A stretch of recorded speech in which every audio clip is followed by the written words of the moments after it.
embattled beleaguered manager, it feels like this could be last chance saloon as the new year looms ahead. The pressure is on. Les enjeux ne peuvent pas être plus importants. Der Trainer sieht sehr verärgert aus. Surely they won't slip up here tonight. Quel but!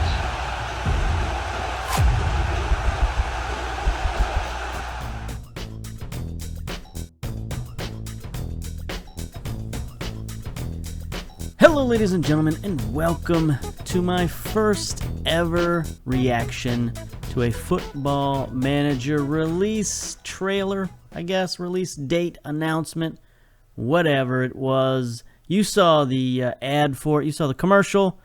It's fine, it's wonderful, it's coming out November 24th on Epic Game Store and PC and Mac and what else? Nintendo Switch. And who knows where else in the cloud somewhere. You don't need that information from me. You just saw the trailer. You can get that information anywhere. So what you come to me for is the good old USA of America perspective. Because, when I manage in Football Manager, I predominantly, if not exclusively, manage in North America. Canada, USA, Mexico, wherever. I'll manage anywhere in that hemisphere. Because everybody goes to Europe. Everybody does Europe. So I just try to, get the North America crowd. It's not a big crowd, but you know what? You guys are loyal. You watch my videos. I'm happy about that. We all have a good time in our own little corner of the soccer universe talking about North American soccer. And so that's what we're going to do today. We're going to look at this FM21 announcement from the North American perspective, I guess. Or, what a lot of people are doing are saying, what are the features or whatever that they want in FM21. So that's what I'm going to focus on is from someone who plays predominantly in North America, what do I want to see in FM? Because,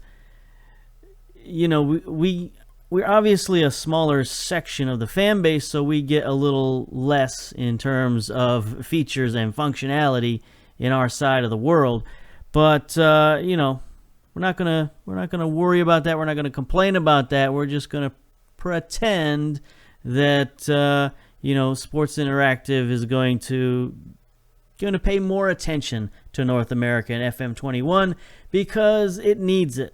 It very much needs it. We were neglected in FM20. We took a step backwards with FM20 in many respects. But, we had a couple of little steps forward. So we'll talk about those. All right.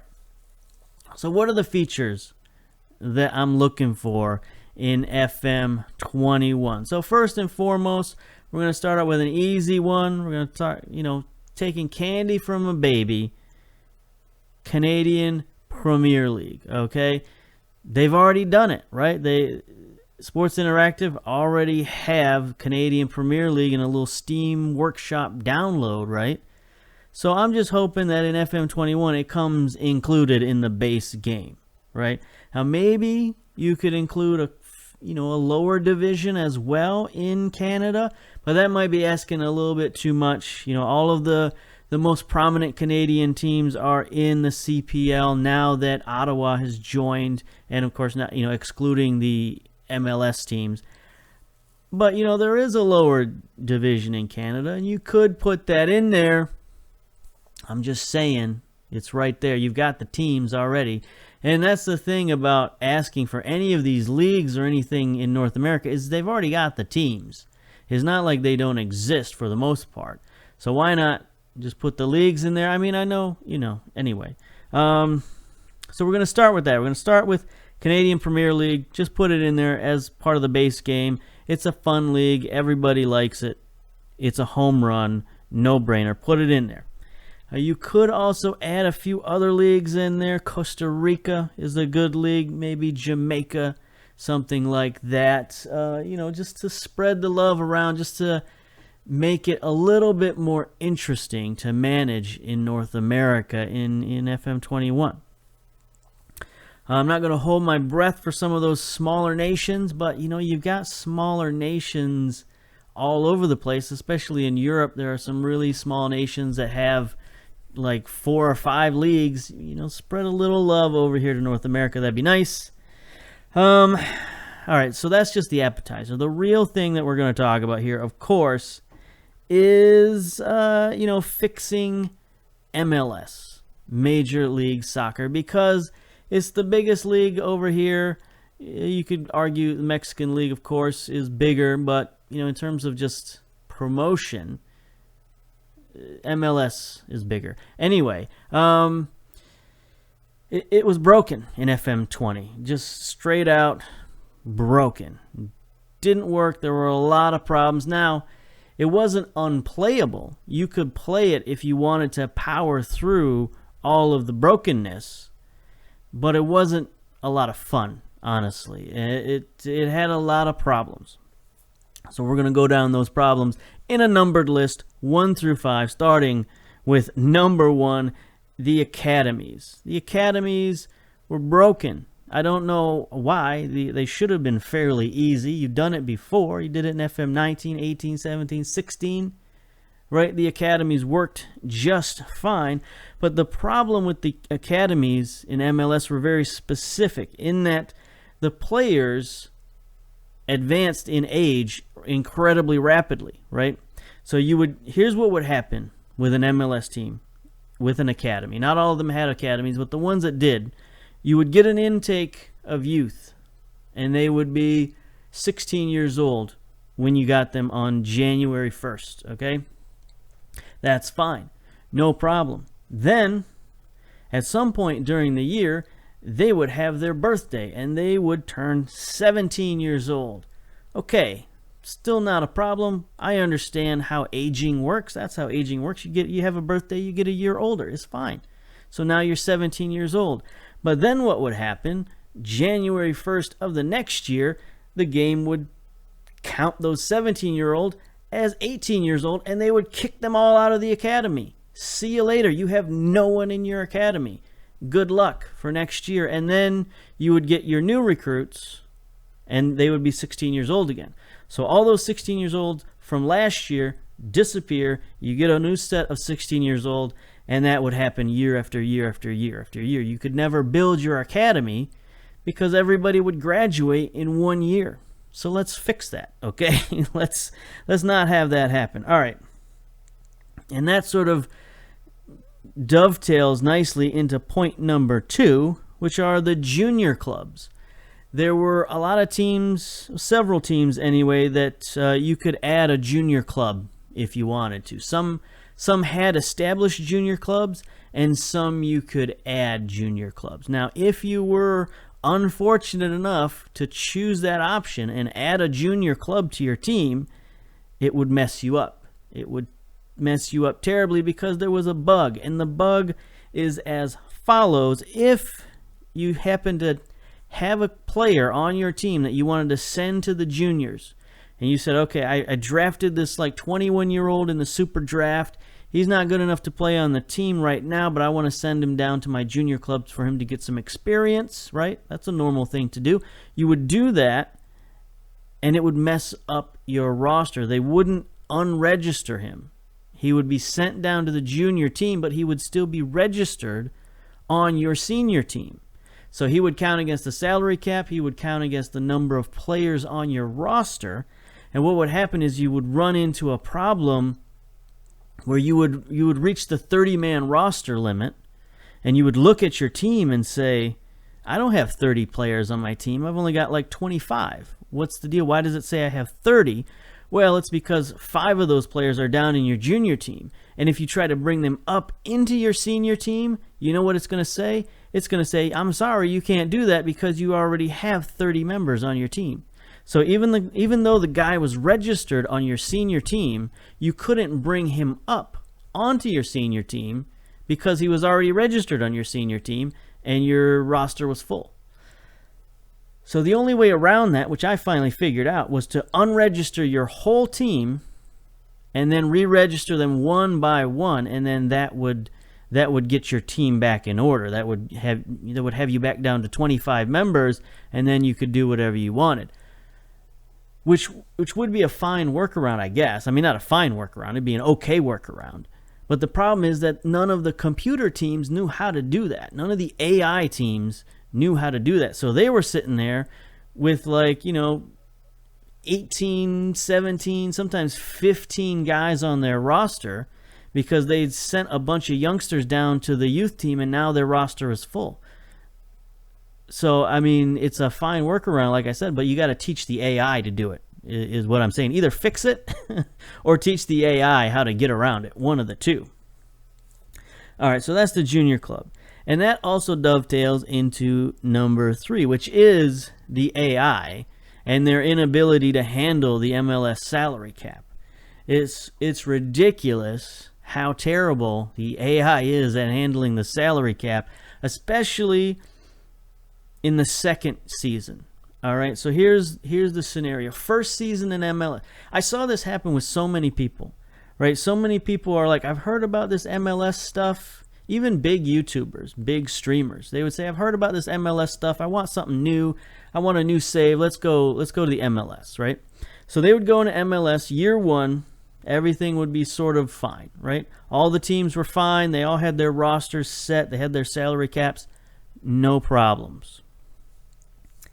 And then year 2 would come around, and every team in the league would purge their roster, just completely purge everyone, all their high-quality players, all their good-quality youngsters. They would just dump salary cap because they didn't know how to deal with the funky contracts that they had in Season 1.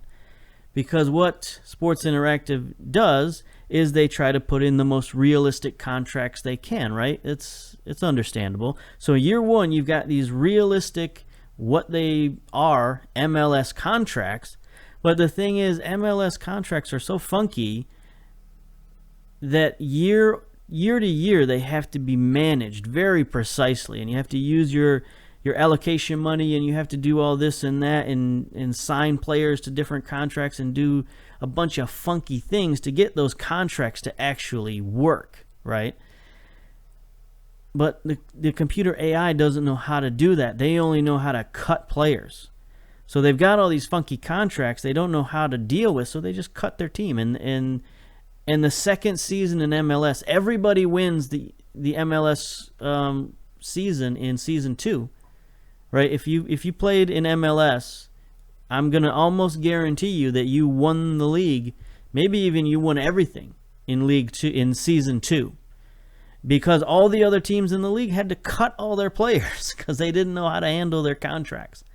Okay, so you need to fix that. You either need to make the AI a little more sophisticated in handling the MLS contracts, or you need to dumb down the contracts. Make the contracts, I mean, even if they're not realistic to the T, make them something that the computer, the AI, can understand and can deal with in Season 2 and beyond.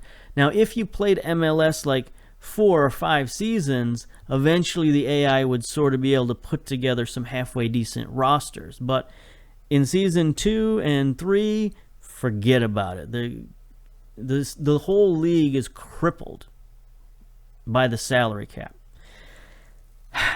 Okay, so that's point 3. And that also dovetails into point 4, which is allocation money and vis-a-vis the salary cap. So like I said with the contracts, if you can't make the contracts realistic, then just make them simple. And do the same thing with the salary cap, okay?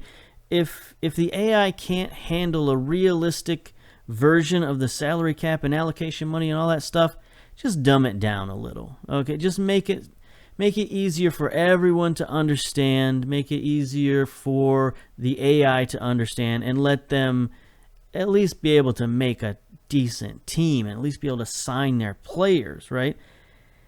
Give the AI some kind of understanding of allocation money, especially targeted allocation money, which doesn't work and hasn't worked since I don't know when. Like, it's never worked as far as I could tell. I've been playing since FM16 and I still don't understand how targeted allocation works. I've never been able to use it. I've never been able to spend it. I've had millions and millions of dollars in targeted allocation money, and I don't know how to spend it. So fix it, or make it a little more simple. Please, just give me a button that says this guy can use targeted allocation money, let me spend it on him. Or do it automatically. Like renew some contracts and use the targeted allocation money. Find some way to make that money useful. And in the same way, general allocation money, give the AI some sort of understanding of how to use it a little better or at all. If they do, I have no idea if they even use their allocation money other than in trades and stuff like that. So again, it's all about the AI.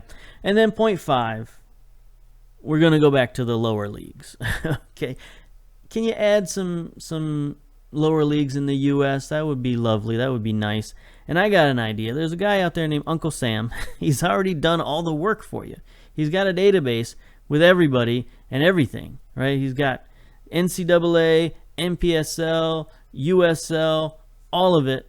Just like grab his database and tweak it a little bit, and there you go. You got the lower leagues. I think it's about time for USA to have some lower leagues. I mean, we got these leagues. They're on TV now. People understand that we play soccer in the U.S. now. Even people in the U.S. sort of understand that we kind of play soccer, and there are kind of these other leagues. So, like, throw us a bone. Give us some lower leagues. That would be nice. And spread the love. You know, give some of the other countries at least their premier leagues. That would be nice. Like, anyway, that was a big long ramble, a big long rant. I am excited for FM21, don't get me wrong. I would just like a little bit of love coming our direction in the U.S. and North America. So I guess that's it. I mean, I complained enough. I hope people don't hate this video too much. But anyway, we're going to end it there. See you later. Bye-bye.